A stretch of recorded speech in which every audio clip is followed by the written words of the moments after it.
다 잘하시는 배우님들과 선배님들 그리고 또 감독님의 엄청난 연출 덕분에 이렇게 사랑받을 수 있지 않았나 싶습니다.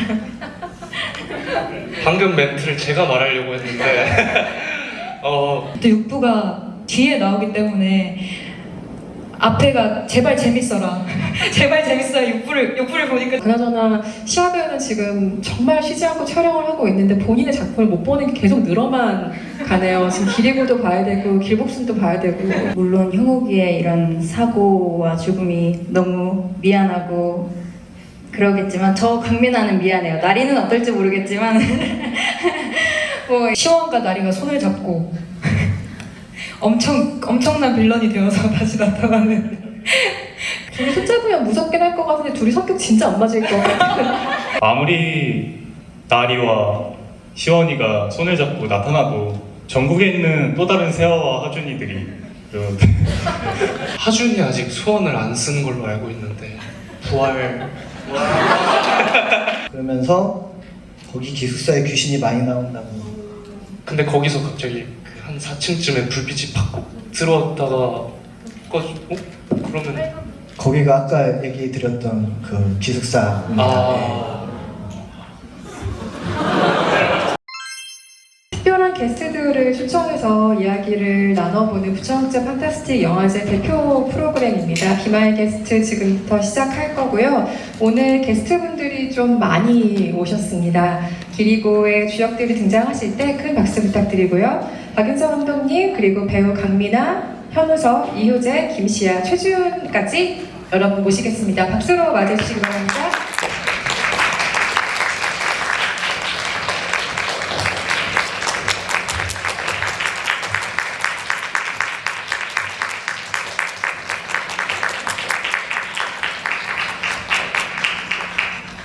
인사를 하고 앉으실래요? 그게 편하시겠어요? 네, 그러면은 하나, 둘, 셋을 하면 같이 인사를 하고 앉을게요. 인사드리겠습니다. 하나, 둘, 셋. 네, 편하게 탑탑하시고요.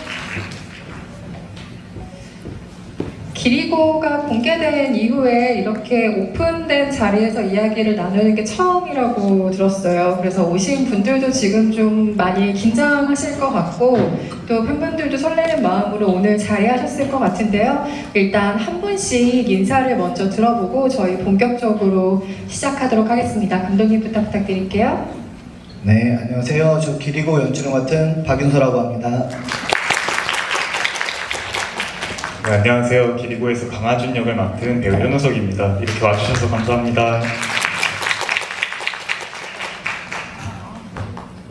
네, 안녕하세요. 기리고에서 임나리 역할을 맡은 강민아입니다. 반갑습니다.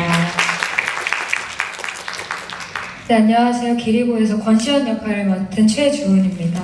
반갑습니다. 안녕하세요. 저는 도혜령 역을 맡은 김시아입니다. 반갑습니다.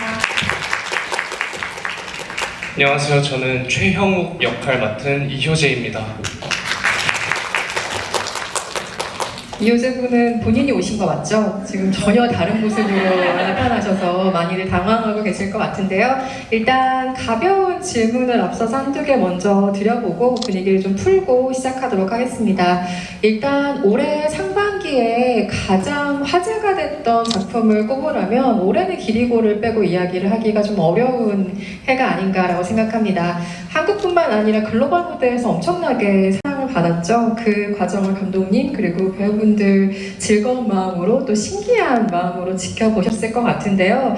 이렇게 전 세계에서 기리고가 사랑받을 수 있는 비결이 무엇이었을까 각자가 생각한 이유가 좀 궁금한데요. 공개 후 반응을 보고 시간이 조금 지난 시점이니까 머릿속에서 각자 좀 정리가 어느 정도 된 시점이 아닐까 싶어요. 감독님부터 답변 부탁드립니다.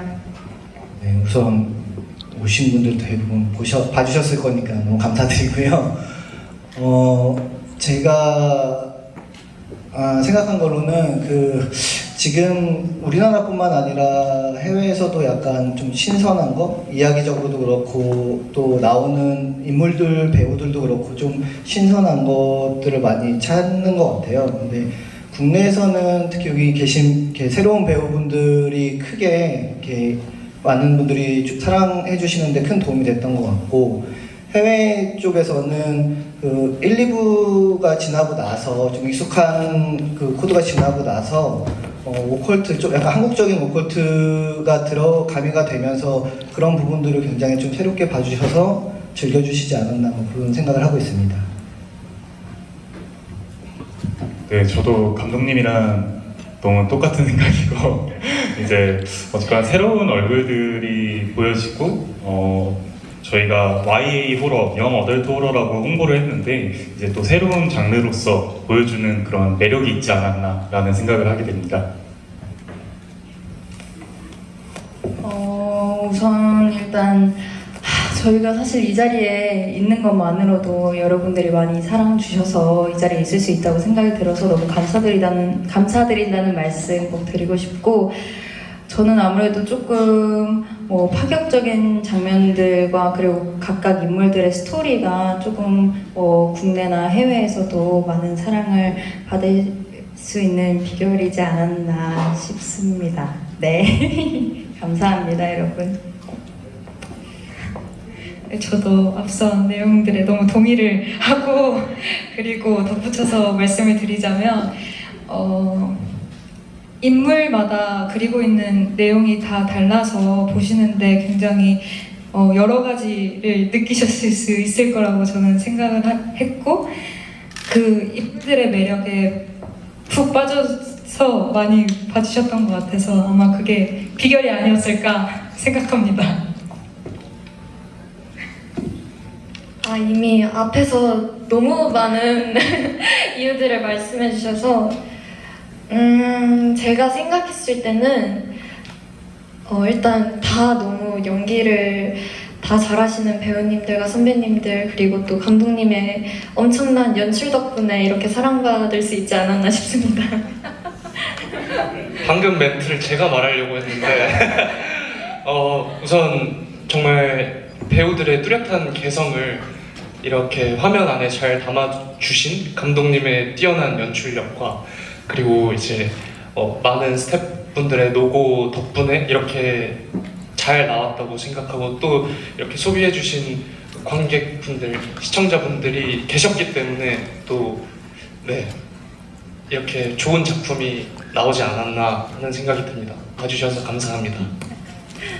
뭐 방금 이야기하신 내용들에 저도 다 동의를 하고요. 그래도 한 번쯤은 내가 잘해서 된 것 같다 뭐 이런 얘기를 하시지 않을까 싶었는데 역시나 그런 답변은 나오지 않네요.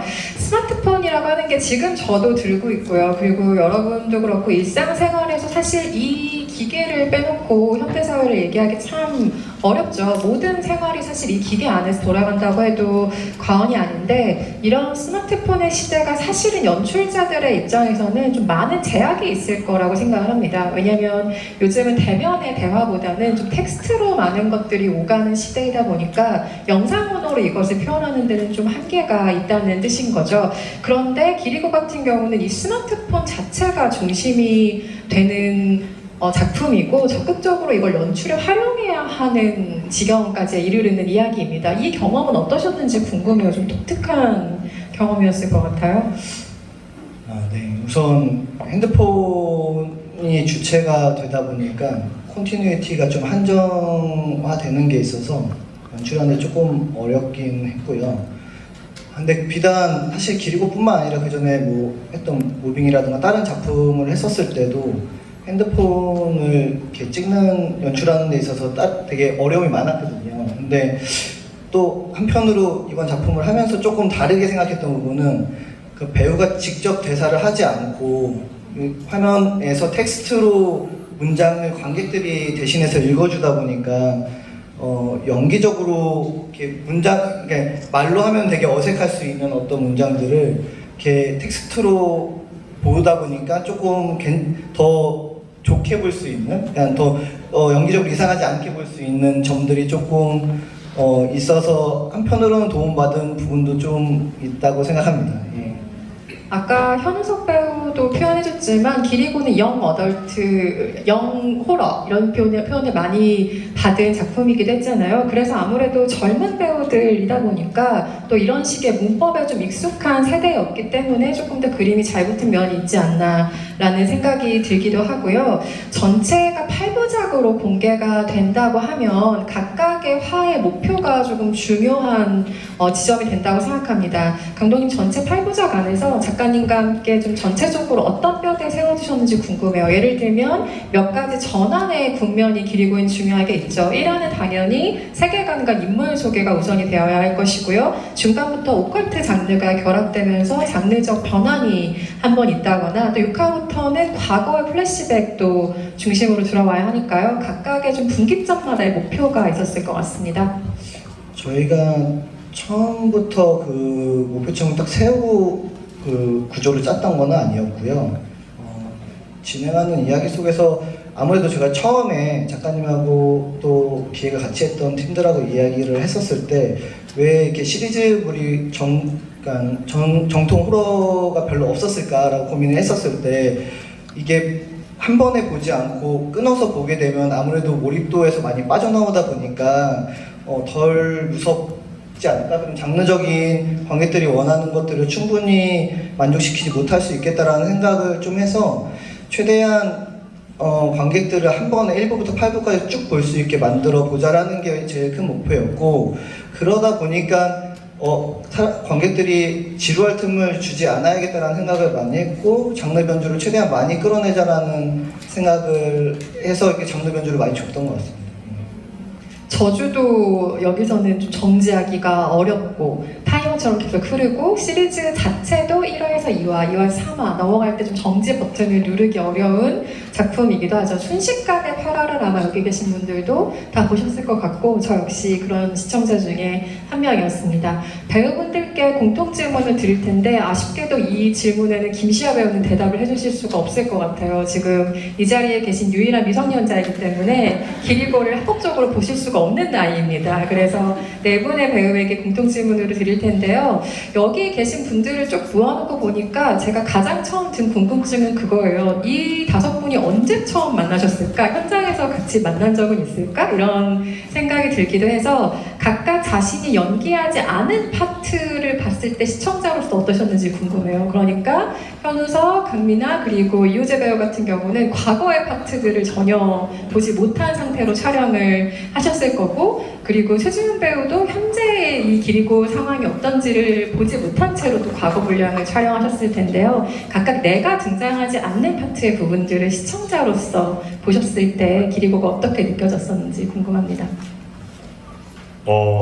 우선 저희는 대본 리딩, 전체 대본 리딩 날 처음 만났던 걸로 기억하고 이제 촬영에 들어가기 앞서서 되게 많이 칭찬을 들었었어요. 이제 그 6부의 김시아 최주은 배우가 너무너무 잘한다고 긴장해야겠다고 이렇게 칭찬도 많이 듣고 얘기를 많이 들어갔고 6부를 정말 많이 기대하고 있었는데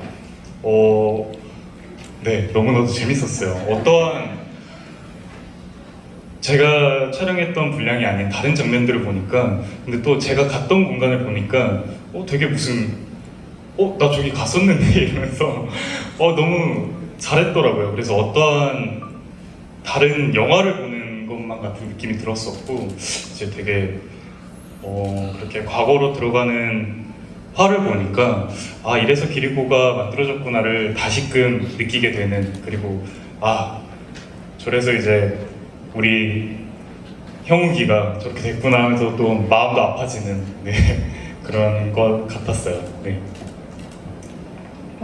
저 또한 사실 이제 6부 분량을 먼저 촬영을 했어요. 저희가 첫 촬영을 하기 전에. 근데 이제 감독님께서 친구들이 너무 잘한다 라고 하셔가지고 바짝 긴장을 했었는데 이제 사실 6부를 처음 본 순간 왜 그렇게 말씀하셨는지 저도 납득이 너무 갔고 그리고 마치 약간 6부는 단편 영화를 하나를 뚝 떼어서 보는 듯한 느낌이 들어서 몰입도가 확 올라갔었고 그리고 이렇게 그 어린 친구들 눈에서 이렇게 깊은 연기가 나올 수 있다는 게 참 배워야 할 점이구나 라는 생각이 들었습니다.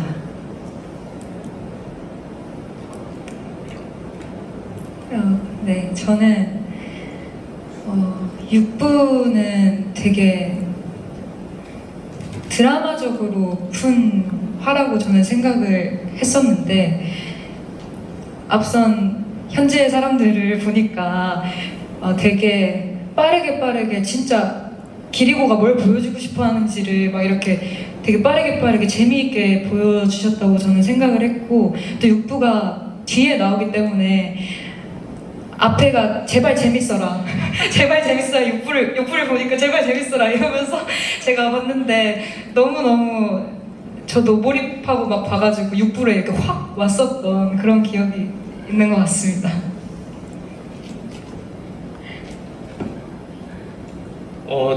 저도 6부에 대한 6부를 가장 먼저 촬영을 했던 걸로 알고 있는데 6부 촬영을 하시면서 감독님이 정말 너무 대단한 배우들을 보고 배워라 약간 이런 식으로 얘기를 해주셨었는데 정말 한번 지켜봐야겠다 하면서 이제 작품이 나오고 나서도 6부를 되게 기대하면서 봤는데 정말 기대 이상으로 너무 몰입하면서 인물의 서사에 정말 몰입해서 이 하나하나의 인물에 정말 감동도 받고 되게 슬픔도 많이 느끼면서 봐서 되게 좋았습니다.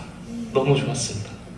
최지훈 배우가 지적하신 점이 정확한 것 같아요. 네가 살아야 나도 사니까 제발 다들 잘하자. 그러니까 마치 좀 팀플레이 같은 마음으로 조별과제의 마음으로 이분들이 각각의 파트를 좀 촬영하시지 않았을까 싶고 다행히 서로의 파트에도 또 각자의 파트에도 만족하면서 촬영을 하신 것 같습니다. 자리의 순서상 이효재 김시아 배우 먼저 질문 이렇게 드리고 이렇게 올라오는 방식으로 질문 드릴 텐데요.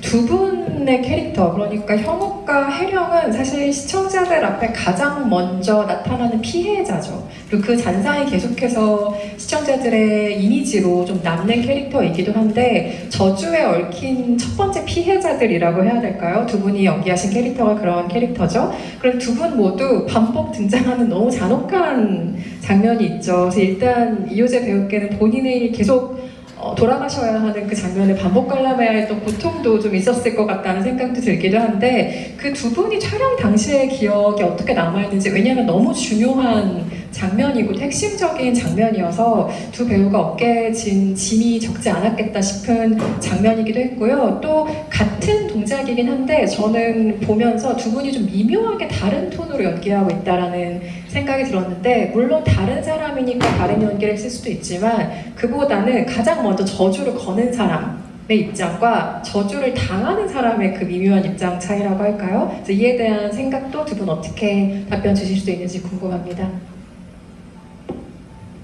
우선 그 장면에 대해서는 감독님과도 얘기를 정말 많이 나눴었고 들어가기 전부터 이제 작가님도 그 표정과 어떤 동작들에 대한 중요성을 되게 많이 강조해 주셨기 때문에 오히려 더 그 장면에 대한 부담감은 많이 없었던 것 같아요. 그리고 현장에서도 되게 철저히 준비되어 있던 현장이었어서 육체적으로 힘든 것도 없었다고 저는 생각을 하고 정말 연기에만 몰입할 수 있게 되게 잘 만들어 주셔서 현장에서 정말 믿고 연기를 할 수 있었던 것 같고요. 그리고 어쨌든 형욱은 혜령과는 좀 다르게 저주에 의해서 불가항력의 어떤 그 저주의 힘 때문에 이렇게 마음속으로는 죽고 싶지 않다는 마음이 있지만 이런 몸의 움직임은 제어할 수 없는 상황에 있다고 생각을 했었고 그래서 그거에 대한 두려움의 눈을 정말 많이 고민했던 것 같아요. 그 현장에서도 그걸 잘 표현하기 위해서 많이 노력했었고 그래서 결과적으로 잘 나왔다고 생각합니다. 그리고 그걸 되게 많이 다른 각도로도 찍었었거든요. 그래서 할 때마다 또 다르게 이렇게 나올 수 있었던 것 같아요.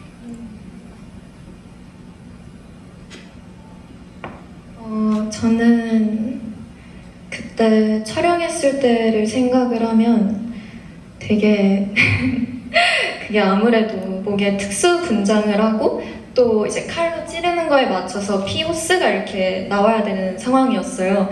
근데 옷도 몇 벌 없고 또 이거를 상황상 계속해서 할 수는 없으니까 그 몇 번 테이크 안에 무조건 오케이를 받아내야 된다라는 부담감이 되게 셌던 걸로 기억을 해요. 그래서 되게 재밌고 신선했던 경험이었고 확실히 모든 파트 분들이 이렇게 한마음 한뜻으로 촬영하는 게 쉽지 않은데 그날 이 모든 사람들이 이 장면을 위해서 다 같이 일을 하고 있구나라는 생각이 들었어서 되게 좋은 추억으로 남아있고, 그리고 저는 이제 저의 의지로 죽어야 하는 거니까 그 의지가 어떻게 해야 시청자분들한테 이해가 가게끔 전달이 될까라는 거를 굉장히 고민을 많이 했었던 것 같아요. 그래서 감독님이랑도 촬영 전에 많은 이야기를 나눴었고 눈으로 좀 많이 보여주자라고 생각을 했는데 그게 잘 드러났는지는 모르겠지만 열심히 했습니다. 너무너무요. 첫 장면부터 등장을 해서 시선을 거의 확 가져가 버리는 역할을 혜령이 담당하기도 하죠. 그나저나 시아 배우는 지금 정말 쉬지 않고 촬영을 하고 있는데 본인의 작품을 못 보는 게 계속 늘어만 가네요. 지금 기리고도 봐야 되고 길복순도 봐야 되고 볼 게 지금 너무 많이 쌓이고 있어요. 강민아, 최지훈 배우께도 질문 한번 드려보고 싶습니다. 두 분이 연기하신 캐릭터인 나리와 시원은 사실상 기리고 세계관의 강력한 두 빌런이라는 표현을 쓸 수밖에 없을 것 같은데 두 캐릭터가 참 뭐라고 해야 될까요? 그러니까 공감을 사기가 약간은 어려운 지점들이 있는 것 같아요. 이를테면 나리는 형욱의 죽음을 사실 뭐 그렇게 슬퍼하는 것 같지도 않고 그리고 결과적으로 이 모든 벌어진 결과에 반성이 없는 캐릭터다라는 인상을 갖기도 했고요. 시호는 가장 친한 친구의 비밀을 폭로하고 또 무당인 엄마를 너무너무 증오하는 그 마음 자체가 사실은 이 기리고의 모든 세계관을 만들었다고 해도 과언이 아닌 캐릭터들인데 그럼에도 연기하는 사람들은 캐릭터를 이해해야 하잖아요. 그리고 어떤 면에서는 이 캐릭터를 연민해야 하고요. 그래서 두 배우는 자기가 연기하는 그 캐릭터들의 내면을 어떤 방식으로 이해를 했을지 두 분께 질문을 한번 드려봅니다.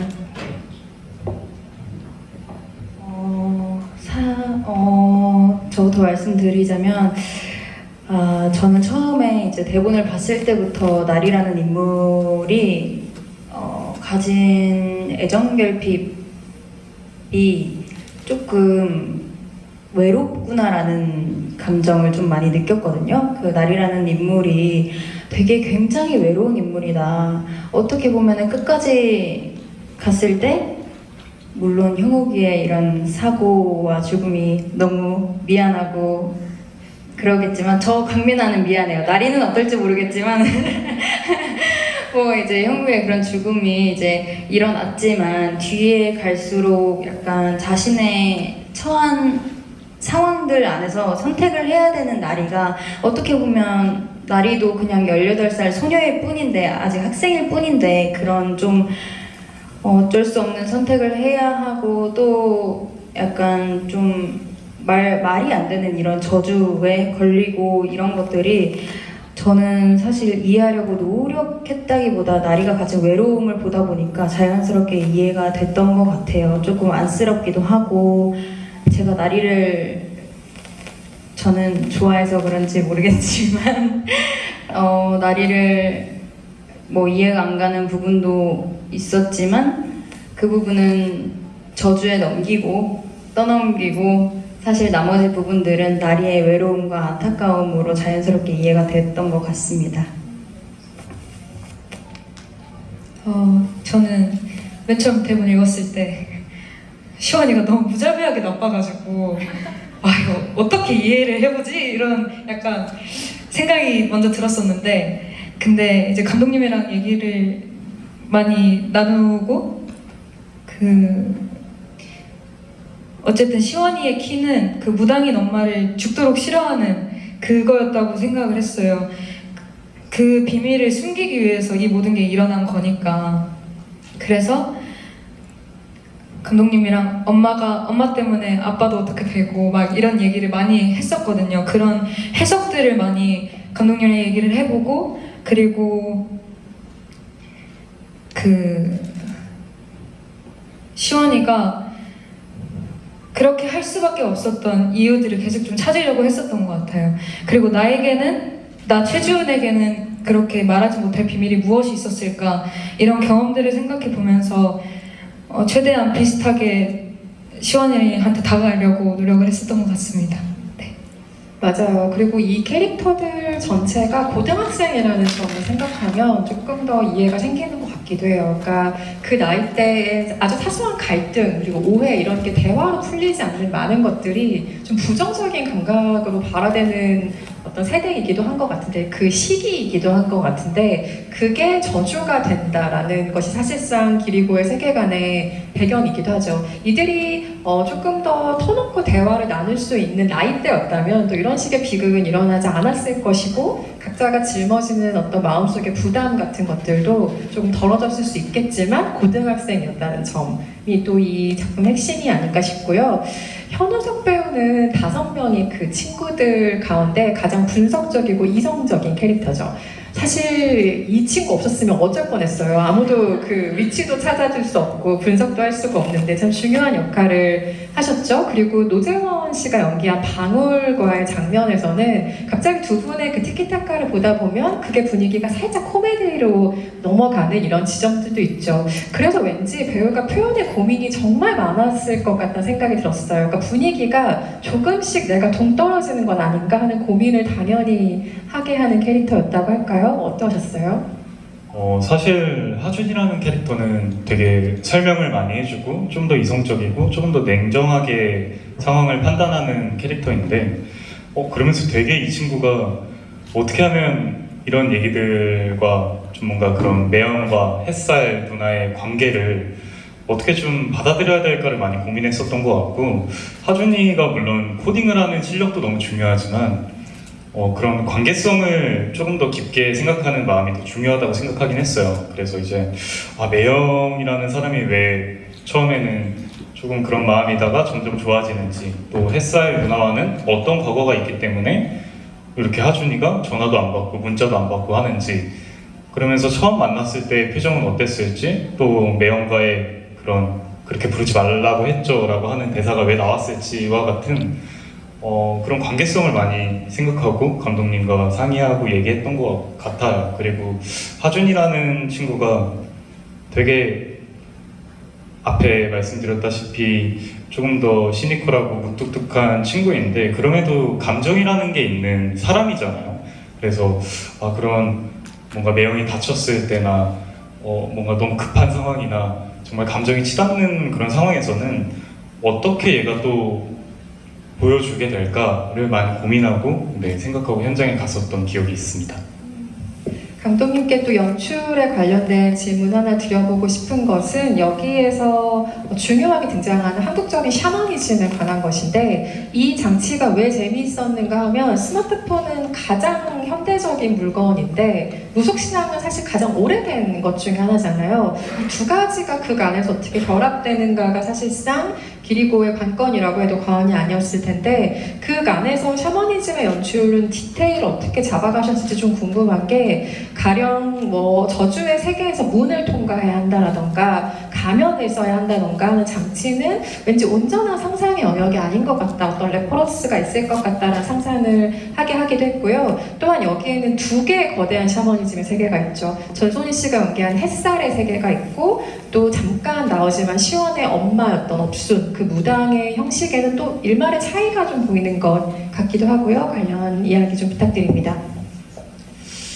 네, 우선 기본적으로 작가님이 이런 한국 무속신앙에 대해서 조금 밝으세요. 그리고 전공도 좀 하셨었고 그래서 대본에 되게 많이 충실하게 적어주신 부분이 우선 가장 큰 도움이 되긴 했고요. 다만 작가님은 그렇게 되게 거꾸로 현실에 있는 걸 가지고 되게 판타지적으로 써주신 게 되게 많았었는데 뭐 없었던 문이 생긴다던가 뭐 이런 게 문의 형태나 이런 건 나와 있지 않은 채로 되게 막연하게 쓰였긴 했었거든요. 근데 그거를 이렇게 판타지적으로 해석을 안 하고 최대한 현실에 있는 느낌을 찾아가려고 노력을 많이 했던 것 같아요. 가령 가면이라고 써져 있던 부분은 한국에 실제로 있었던 방상시 가면을 저희가 실제 그 만드시는 분한테 의뢰해서 만들어서 착용을 하고 했는데 그 방상시 가면 되게 재밌는 게 눈구멍이 이렇게 4개가 있는데 위에는 이승을 보고 아래는 저승을 보는 눈이라고 하거든요. 그래서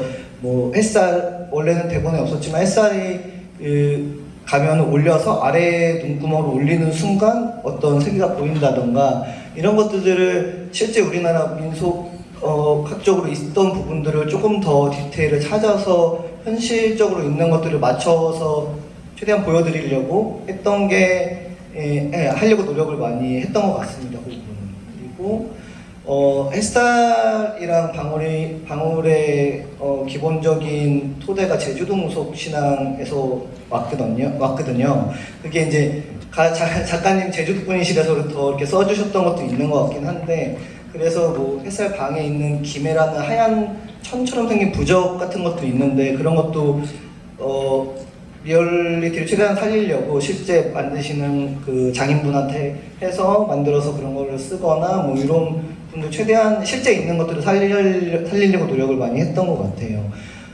그리고 두 번째 이야기 하셨던 그 햇살과 업순의 이제 그런 무속적인 차이는 햇살 쪽은 아무래도 좀 더 장르적으로 해석을 많이 하려고 노력을 했고 전체적인 이야기가 햇살 쪽에서 많이 나오기 때문에 재미있고 좀 더 스피디하고 화려하고 볼거리가 있는 부분들을 최대한 많이 보여주려고 하다 보니까 아무래도 실제 그 리얼리티한 느낌에서 있는 연기나 이런 게 아니라 조금 더 과장되고, 그다음에 소품이나 그걸 활용하는 방식도 좀 더 과장되게 하려고 생각을 많이 연출적으로 고민을 했던 것 같고, 다만 6부는 그 저주가 만들어지는 이야기이기 때문에 오히려 거꾸로 좀 더 진짜 같은 톤으로 그런 부분들을 잡아가는 게 훨씬 관객들을 끌어들일 수 있지 않을까라는 생각, 이해시킬 수 있지 않을까라는 생각을 많이 했습니다. 그래서 이상희 배우님하고는 조금 더 진짜 같은 느낌, 좀 더 실제 있는 느낌을 최대한 많이 우리가 톤으로 좀 잡아가자라는 이야기를 했던 것 같습니다.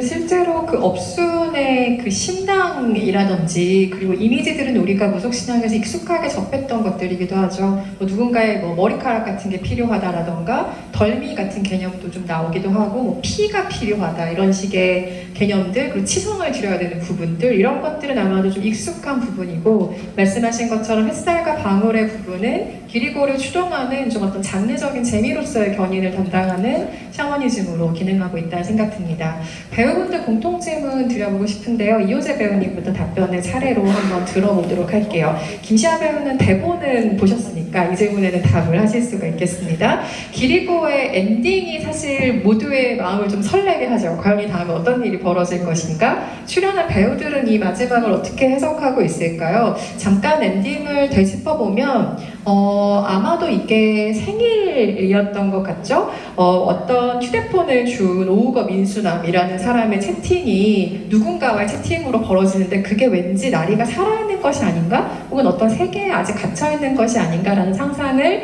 하게 하면서 마무리가 되는데요. 저주가 실제로 끝나지 않은 것일지, 그리고 나리와 시온은 온전히 사라지지 않은 것일지에 대한 궁금증을 남기는 엔딩입니다. 배우분들은 각각 그 엔딩을 어떻게 바라보세요?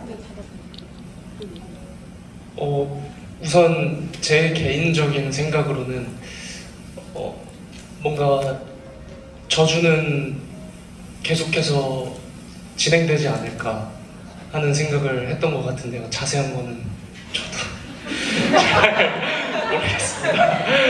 어쨌든 계속 될 것이다. 네, 계속 된다는 암시가 아닐까 하는 생각을 했던 것 같습니다.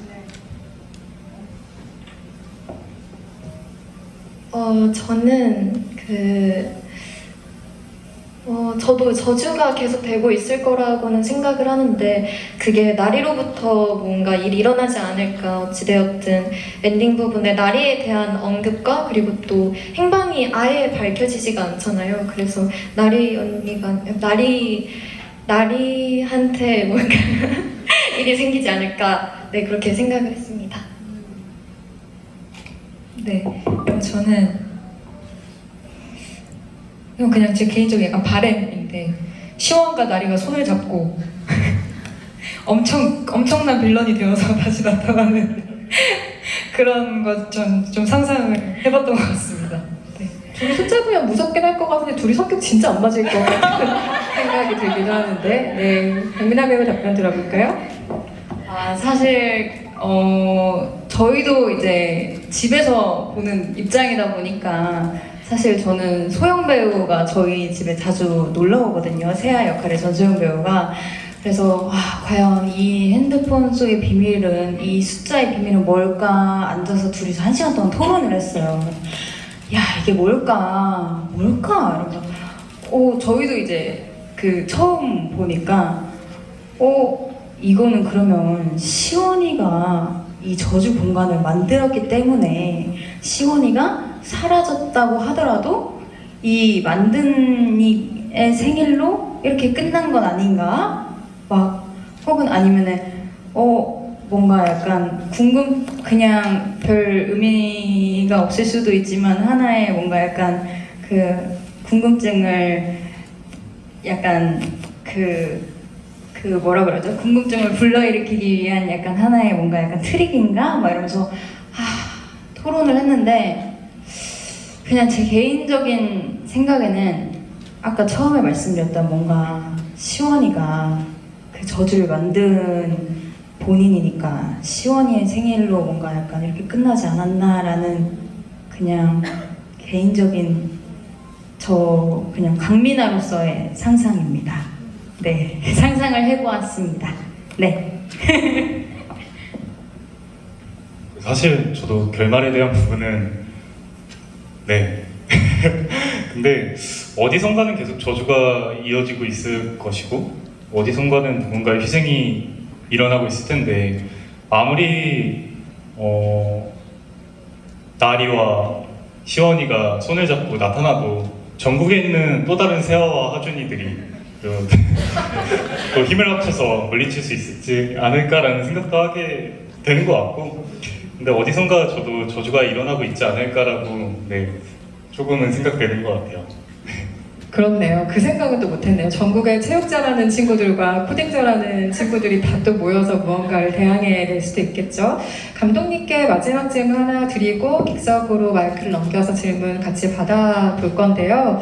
좋은 얼굴과 감성을 지닌 신인 배우들이 참 많다라는 것을 또 기리고를 통해서 많이들 확인을 하셨을 것 같습니다. 이렇게 신인들이 재능을 펼치기에 호러가 좋은 장르라고 연출하시면서 생각하신 장점들도 궁금하고요. 또 아까 잠깐 무빙도 언급해 주셨지만 무빙, 킹덤 등등에서 연출의 일부를 담당하셨다가 이번에 첫 메인 연출작으로 기리고를 내놓으셨어요. 그렇게 또 신인 연출가들에게 이 호러라는 장르가 좋은 두용문이라고 생각하신다면 또 어떤 점에서 그렇게 느끼셨는지 답변 들어보죠. 현실적으로는 현실적인 답을 먼저 하자면 제 예산이 좀 적게 들 수 있으니까 이게 그러기 때문에 조금 더 저희가 부담 없이 이게 신인들을 등용하거나 또 저 같은 신인 감독들을 등용하는데 조금 현실적인 부분에선 그런 부분이 중요한 것 같고요. 그거 말고 제가 연출하는 입장에서 혹은 배우들을 연기하는 거를 보면서 좀 느꼈던 지점들은 아무래도 거기 호러 영화 특성상 그 안에 있는 인물 캐릭터들이 하나하나 좀 대부분 다 살아있고 자기들이 추구하는 목표나 욕망들이 되게 분명하게 드러나 있는 부분들이 있는 것 같아요. 그래서 그것들을 표현하는 게 조금은 더 쉽다? 그러니까 더 확실한 거를 하면 되니까 되게 어려운 중의적인 표현보다는 되게 명확한 표현들을 하기에 아무래도 신인들이다 보니까 조금 더 쉬운 해답들을 찾을 수 있는 것 같습니다. 그래서 아마 호러가 신인들이나 신인분들이 많이 나오지 않나 개인적인 생각입니다.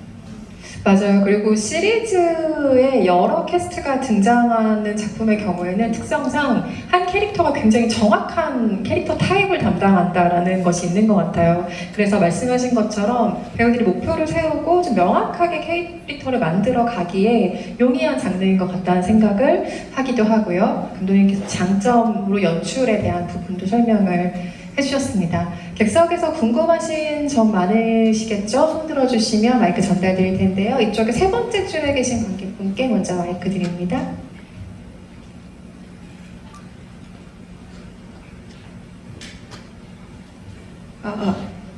저 작품 너무 재밌게 잘 봤습니다. 혹시 시즌2 계획이 있으실지도 좀 궁금하고요. 그리고 만약 시즌2가 나온다면은 방울이와 햇살이가 처음에 어떻게 만났는가, 또 그 두 사람의 이야기를 보게 될 수 있을지가 좀 궁금합니다.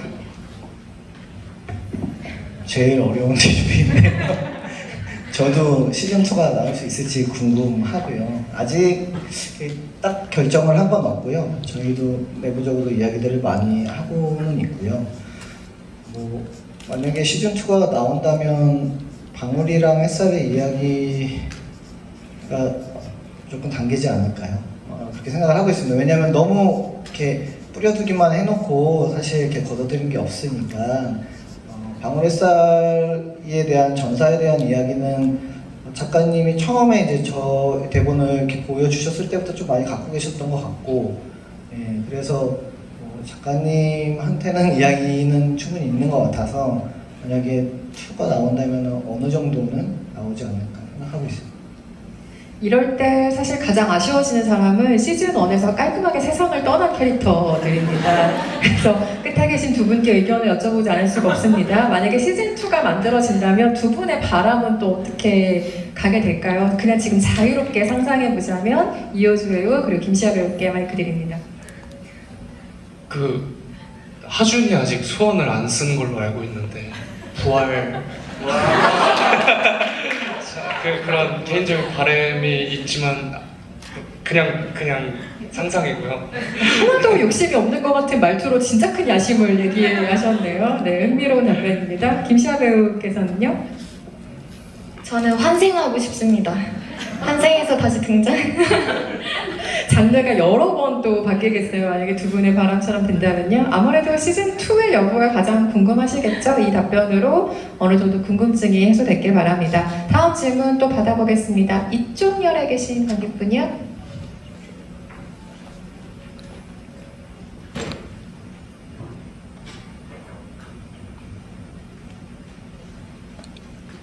네 번째 줄에 계십니다. 네. 네, 너무 작품 잘 봤고요. 혹시 서로 탐나는 캐릭터나 가장 좋아하는 캐릭터가 배우들께 있는지 본인이 맡은 캐릭터를 제외하고 궁금합니다. 배우들 공통 답변으로 부탁드릴까요? 사실 캐릭터가 한 명 한 명 너무 다 살아있기 때문에 다 탐나는 거는 어쩔 수 없이 있는 마음인 것 같고, 가장 탐나는 캐릭터는 아무래도 방울이 형이긴 한데 제가 방울이 형만큼 못할 것 같아서 이제 저의 드림으로 남겨놓도록 하겠습니다.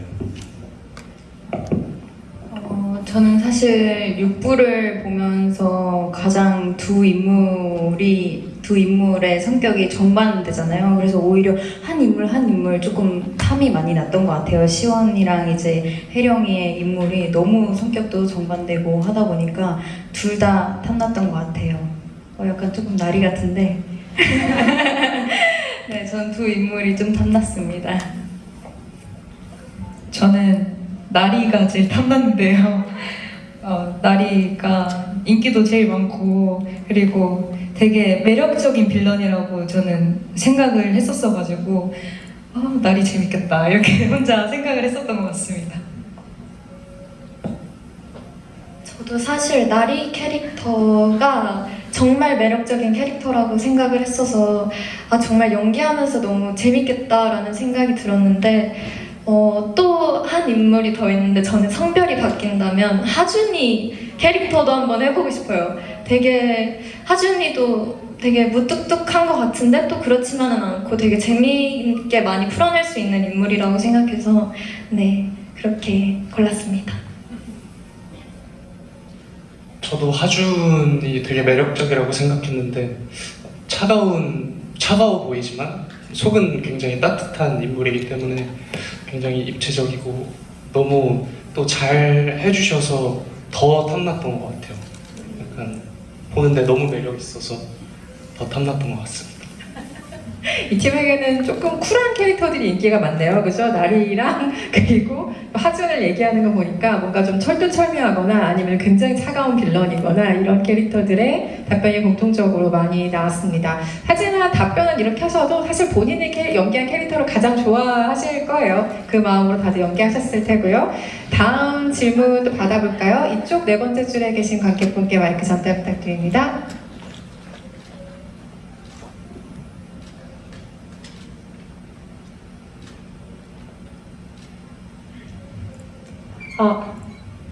배우분들이 또래라서 케미가 되게 좋았을 것 같은데 혹시 애드리브로 완성된 장면이나 아니면 아이디어를 내거나 소통하면서 진행하고 완성된 장면이 있는지 궁금합니다. 이것도 배우분들 공통 답변으로 들어볼까요? 기억나시는 상황 있으면 얘기해 주시죠. 자리 순서상 어쩔 수가 없어요. 네, 부탁드립니다.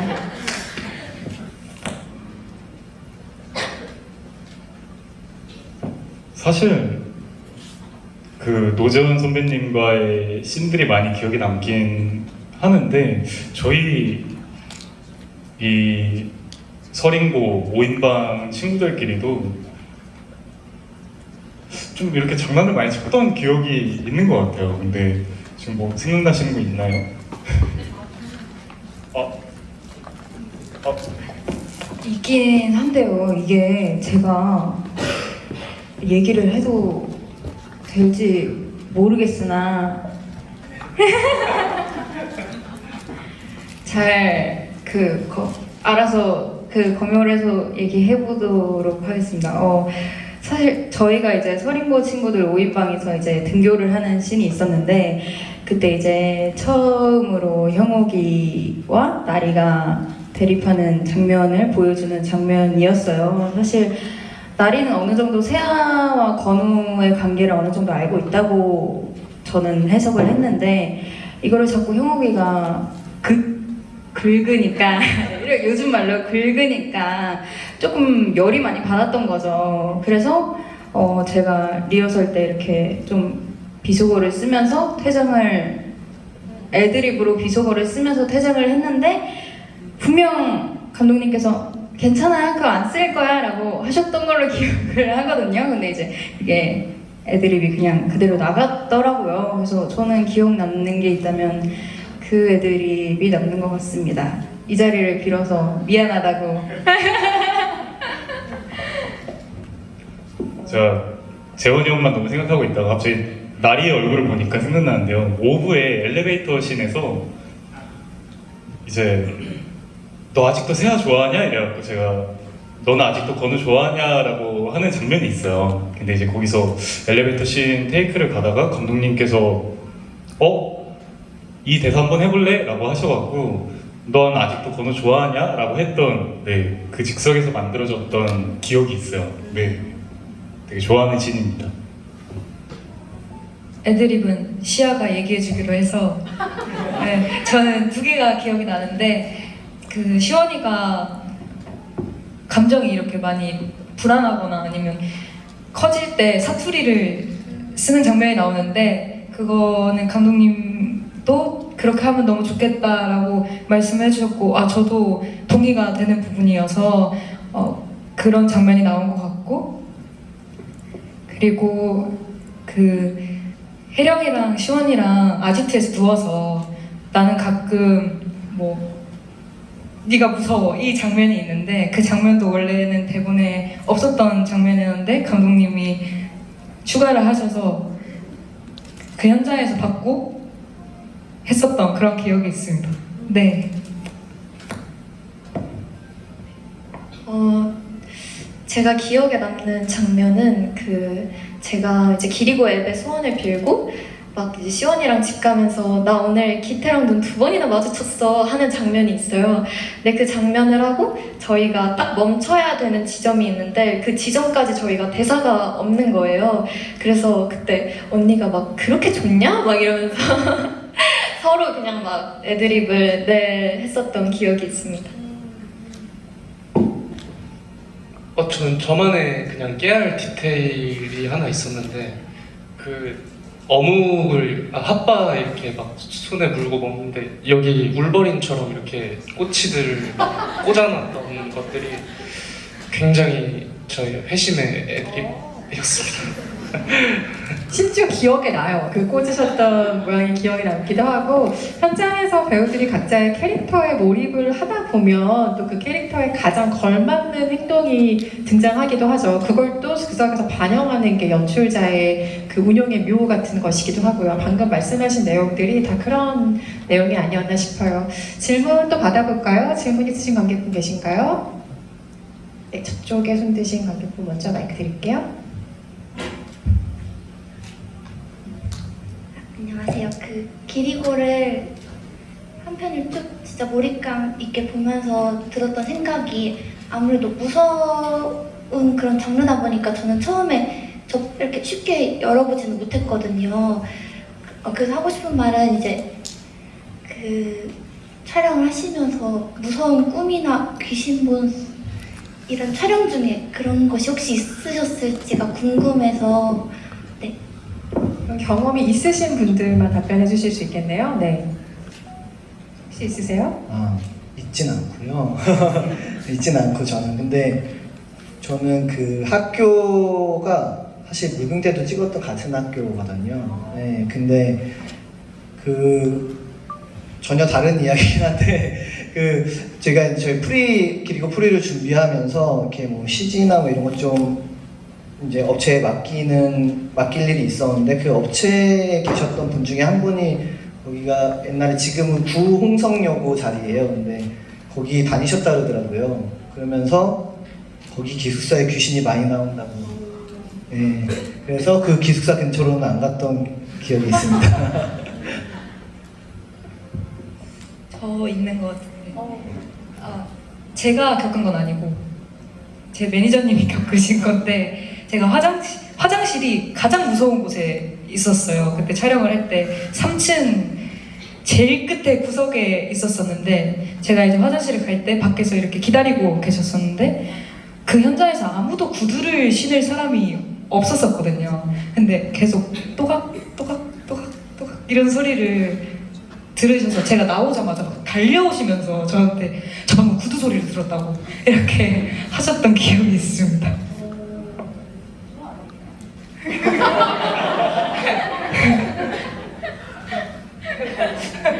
혹시 또 얘기하실 분 있으세요? 넘어가도 될까요? 후재 배우가 있나 보네요. 저도 봤었는데, 그러니까 이게 보셨어요? 봤다기보다는 그 불빛을 가지고 장난을 되게 많이 친다고 들었어요, 귀신이. 근데 그 학교 그 저주 공간을 촬영할 때였는데 이거는 사실 제가 집 가는 길에 매니저님한테만 얘기를 했었던 그 당시에는 이야기인데 그 잠깐 이제 촬영 쉬는 시간에 이제 앞에 나와서 조회대 쪽에 나왔는데 그 왼쪽에 또 하나의 건물이 있어요. 근데 거기는 전기를 아마 쓰지 않는 걸로 알고 있고 근데 거기서 갑자기 그 한 4층쯤에 불빛이 팍 들어왔다가 꺼지고 그러면 거기가 아까 얘기 드렸던 그 기숙사입니다. 저도 봤습니다. 저도 빨간 불빛을 봤습니다. 똑같은 자리인 거.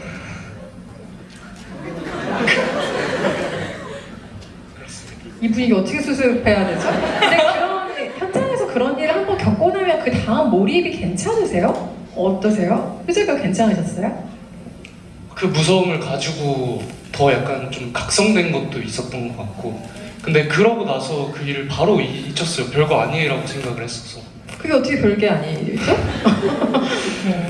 배우는 아무나 하는 게 역시 아니라는 생각이 지금 들고요. 여러분 오늘 좋은 꿈 꾸시길 바라겠습니다. 비록 이런 얘기를 들으셨지만 슬슬 마무리를 해야 될 시간인데요. 혹시 나 이 질문 안 하면 오늘 잠 못 잘 것 같다. 너무 억울하다. 이 질문 꼭 하고 싶다. 네, 이쪽 끝에 계신 관객분께 마이크 드릴게요. 끝에서 세 번째 줄에 계시네요.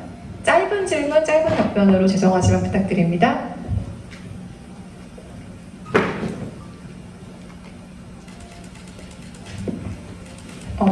저는 작품을 보면서 나리가 감정을 표출하는 순간보다 감정을 참는 순간들이 더 인상이 깊었는데 그런 장면에서 눈빛이나 표정만으로 감정이 전달됐거든요, 저한테는. 그래서 그런 감정을 표현하기 위해서 어떤 노력을 했는지 그게 궁금합니다.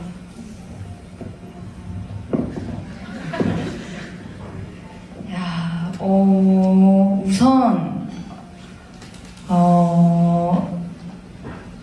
나리가 끝에 갈수록 감정을 표출하기도 하고 또 이제 순간순간 참는 부분들이 있는데 제가 지금 이렇게 떠오르는 거는 7부 엔딩에 아지트에서 이 세아의 팔찌를 끊고 나서 이후에 그 시원이와 나리가 공존하는 그 표정이 있어요. 그때 아직도 기억났던 게 감독님께서 디렉팅을 주셨던 게 정말 웃고 있는 모습은 마치 시원이 같았으면 좋겠으나 눈 안에서 나리가 살려달라고 요동치며 눈물을 흘렸으면 좋겠어 라고 하셨었거든요. 와, 그때 정말 진짜 정말 최대의 숙제였는데 제가 무언가를 하려고 노력을 했다기보다 이렇게 정확한 감독님의 디렉팅이 있다 보니까 제가 준비해온 나리와 감독님이 디렉을 주신 나리가 합쳐져서 좀 감독님을 잘 믿고 시도해봤던 것 같아요. 그래서 그런 감정들이 조금 더 뭔가 약간 감독님이 잘 이끌어주셔서 나오지 않았나 싶습니다. 네. 아니 물론 배우가 너무 잘 해내긴 했지만 너무 어려운 주문을 하신 거 아니에요? 어떻게 그런 주문을 하실 수 있죠? 되게 중요한 주문이고 해낼 수 있을 거라고 생각하니까 또 하셨겠죠? 잘못했고요. 네. 예, 근데 이나 배우가 이렇게 작품을 하면서도 점점 좀 더 연기 실력이 많이 느는 것들도 봤고, 그 다음에 좀 더 복잡한 주문들을 했을 때 오히려 더 좋은 연기들이 나오는 것들이 좀 있어서 유독 어렵게 더 얘기를 많이 했던 것 같아요. 오히려 이렇게 하준이나 건우나 세아한테는 조금 되게 다이렉트한 연출로 접근을 많이 했다면 나리한테는 조금 더 복잡한 연출을 이렇게 요구했을 때 본인이 더 어려워하면서도 해내는 그런 게 더 많았던 것 같아서 그랬던 것 같습니다. 배우들이 또 어떤 면으로 연출했을 때 그걸 잘 소화하느냐를 파악하는 것도 현장에서 감독의 중요한 역할이니까 아마 각 배우마다 맞춤 디렉션을 이야기하신 현장으로 예상이 됩니다. 아쉽지만 마무리를 해야 될 시간입니다. 오늘 기리고 관련해서 관객 여러분들과 직접 대면해서 이야기 나누신 소감을 끝인사로 들어보고 자리를 마무리하려고 하는데요. 이호재 배우님부터 순서대로 끝인사 부탁드리겠습니다. 이렇게 많은 관심 갖고 여기 와주셔서 너무 감사하고, 그리고 잘 질문해 주셔서 너무 잘 답변할 수 있었던 것 같습니다. 너무 와주셔서 감사합니다.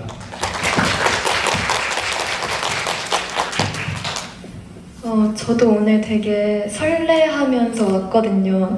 뭔가 기리고와 관련된 이야기를 많이 들을 일이 없었는데 특히 현재 파트 부분 배우님들에 대한 생각을 뭔가 저도 또 한 명의 관객, 아직 보진 못했지만 예비 관객으로서 같이 이렇게 뭔가 이야기를 들을 수 있어서 너무나도 좋고 의미 있는 시간이었고, 오늘 비가 오고 날씨가 많이 춥더라고요. 그래서 다들 따뜻한 음식 많이 드시고 좋은 꿈 꾸셨으면 좋겠습니다. 감사합니다.